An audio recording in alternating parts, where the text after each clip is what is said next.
I love being a dumb drooling child with unmonitored internet access. I really hope there are people on YouTube playing my favorite game ever, Skylanders Trap Team. And that's how my formative years were spent singing Woah I. FGTV, or Skylander Boy and Girl, or Funnel Vision, or the Clearance channel depending on what color Play-Doh you ate as a kid, was the monopolist of garbage YouTube Kids content. I ate all of them, by the way.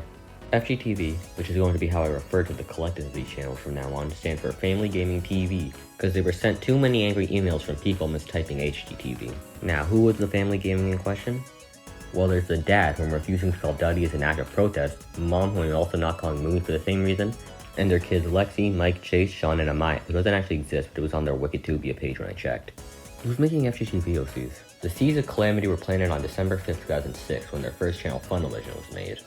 When they first started making videos a few years later, only Lexi, Mike, and maybe Chase were born at the time.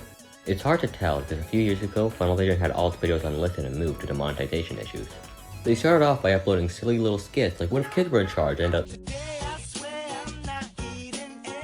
I should mention that FGTV dad was trying to pursue a rap career at the time the channel was a thing. This is unimaginably important, so much makes sense after knowing this. I don't even have anything to say about this video, I just need you all to see this. Later on, their first vlog was uploaded on this channel, and that slowly became the main thing it focused on, not uploading those stuff horror music you ever heard. This vlog is actually really cute. Since they didn't know at the time just how much kids would eat up watching the lives of people with too much money, everything feels genuine and it's an actual snapshot into the quaint life of some random family. That didn't last, obviously.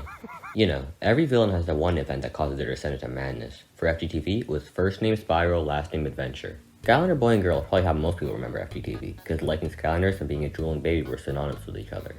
This channel was FGTV's Skylander Hub, where they posted all their Skylanders gameplay, unboxing, skits, and further blasphemy.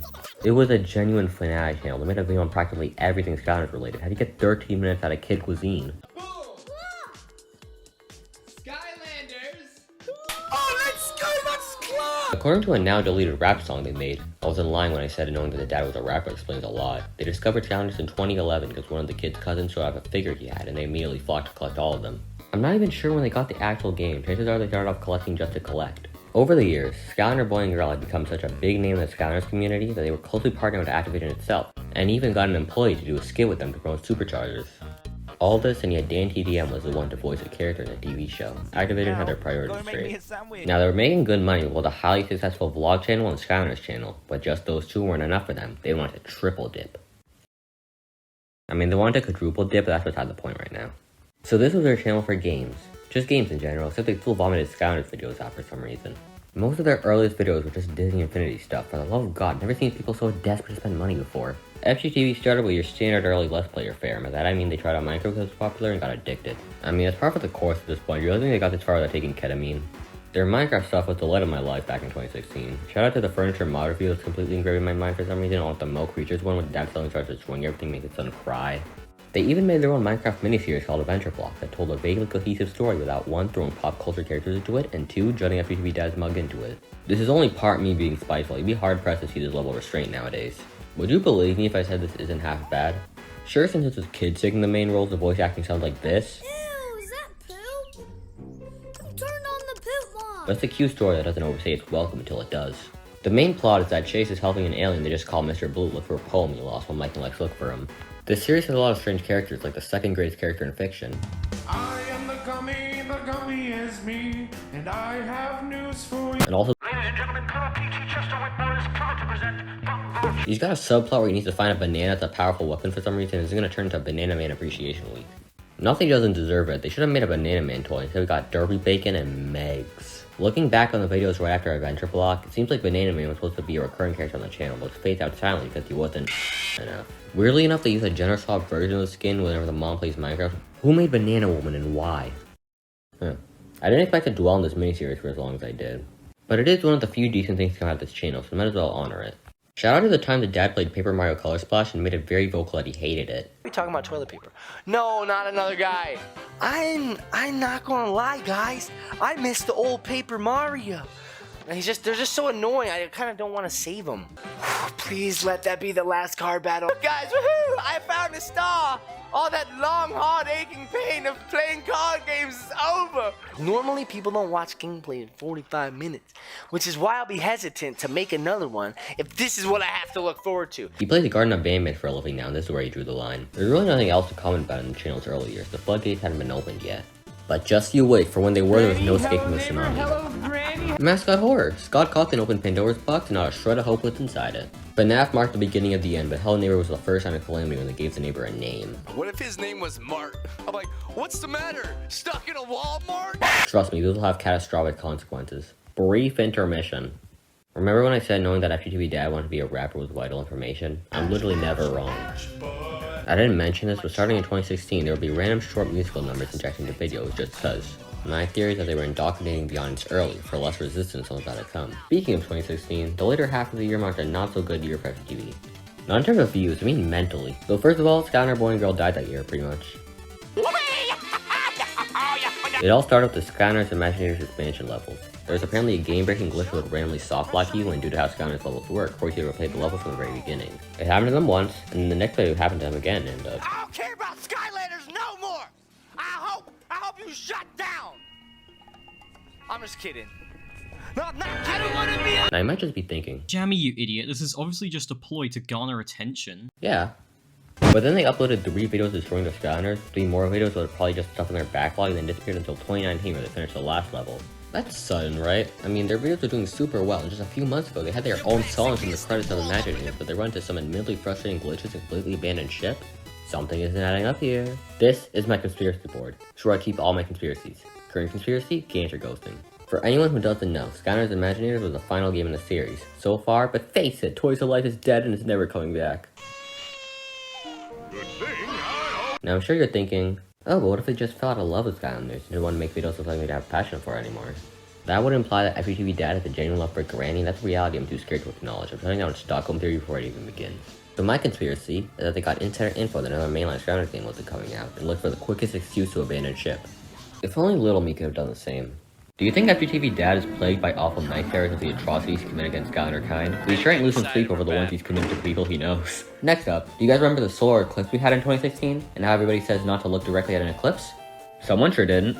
Now, before you think I'm genuinely poking fun at a child being blinded, this video is all lies, if you couldn't tell by the fact that FGTV tried to monetize off their son going blind. Everything's normal until Mike starts crying and says he can't see anything, and then they run off to call an ambulance, and it ends like this.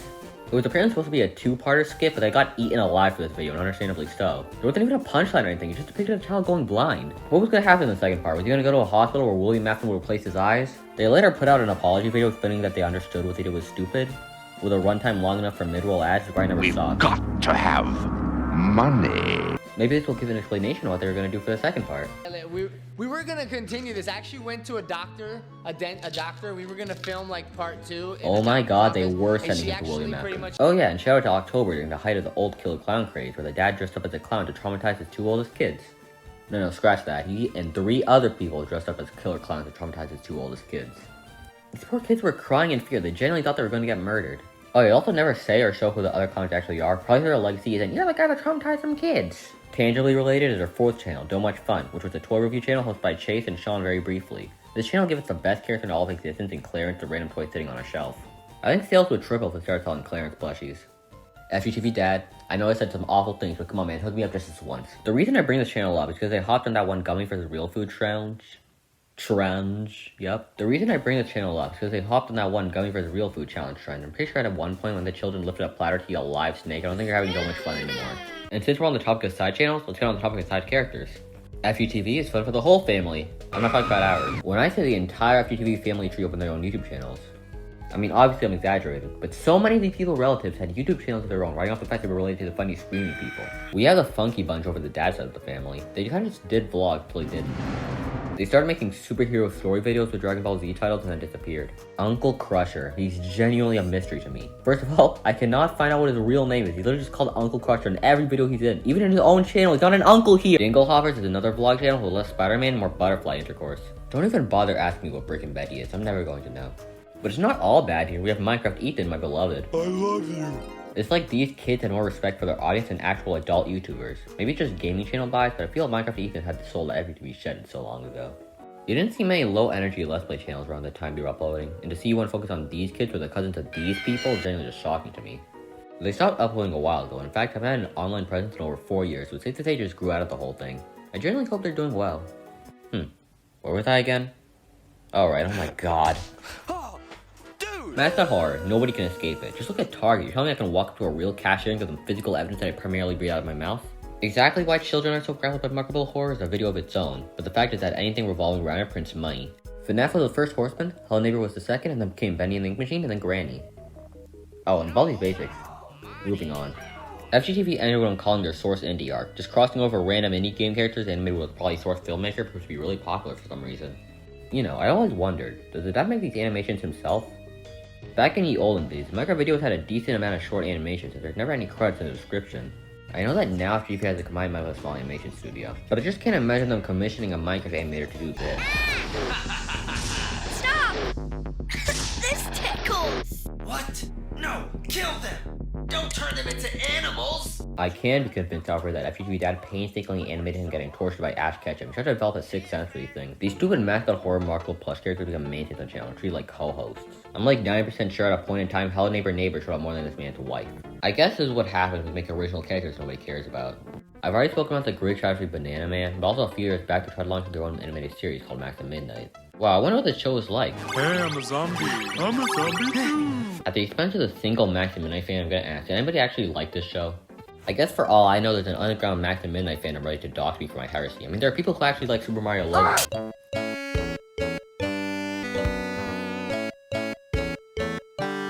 And with Granny getting extremely popular for God knows why, it all culminated in one thing. Dad, do I have to go? Yes, it'll be fine. I'm starting to feel that FGTV dad sits through all these gaming videos just for an excuse to make songs people actually listen to. He makes these all the time. I haven't gotten to the Skylanders Elements raps he did, and I don't think I want to. And let's talk about their vlog channel, currently named FB Family. You're never gonna stop me from calling it Funnel Vision though. As I said earlier, they had to abandon their old channel a few years back because of demonetization issues. Most of their older videos are archived though, fortunately, I guess. Their vlogs are usually about whatever rich people think they were doing at the time, but also had its fair share of trending challenges. A lot of the early ones boiled down to let's make our kids compete over eating gross and or painful things. And if the kids didn't eat something, the dad sure as hell would. These types of challenges didn't last too long though. They shifted from the destruction of taste buds to destruction of property. Remember that time in the late 2010s where every YouTuber needed an original song? FGTV needed 5. One of their songs has a surprisingly well-made music video, and it's all about deconstructing the saying, the grass is greener on the other side. I don't want to hear this from you. You make millions of dollars streaming at children's games. Now that I'm done with the 3 Musketeers, we can talk about the 8th deadly sin. To that one guy still scratching their head over what a Megs is, don't worry, you'll finally get your answer. One day, FGTV dad decided, yeah, I want to see myself at Sears. But there were only 5 marginal members in my family. What was a man to do? I don't know all these characters' names because I'm not 5 years old, so I'm gonna go check the official FGTV merch shop to read the toy name. But either they threw these guys out the window or this website is just hot garbage because I did not find anything related to them on it at all. I just wanted to find out what this guy's name is. Is that not crying, you bastard? It's been 50 days and I still haven't found out his name. I have found FGTV's Twitter account though. There's nothing really notable other than his dad being a cranky boomer, but it seems he has some personal vendetta for Mr. Beast. At first it seemed like it's just some joke of Mr. Beast personally screwing with him, but there's a tweet where the dad actually just mocks him. The dad's homophobic though, so point one Mr. Beast. I would say FGTV's a husk of its former self, but that would imply it was good in the first place. It's not even a husk anymore, it's a maggot-filled corpse atop a pile of bones. They're arguably doing better than ever though, their toys, games, and entire comic series. Can you imagine the sheer terror I felt when I saw my little brother bring home an FGTV book? I mean, I guess it was good for something. Without FGTV, I probably wouldn't have a horrible taste in music. Nope, never mind, the channel is good for nothing.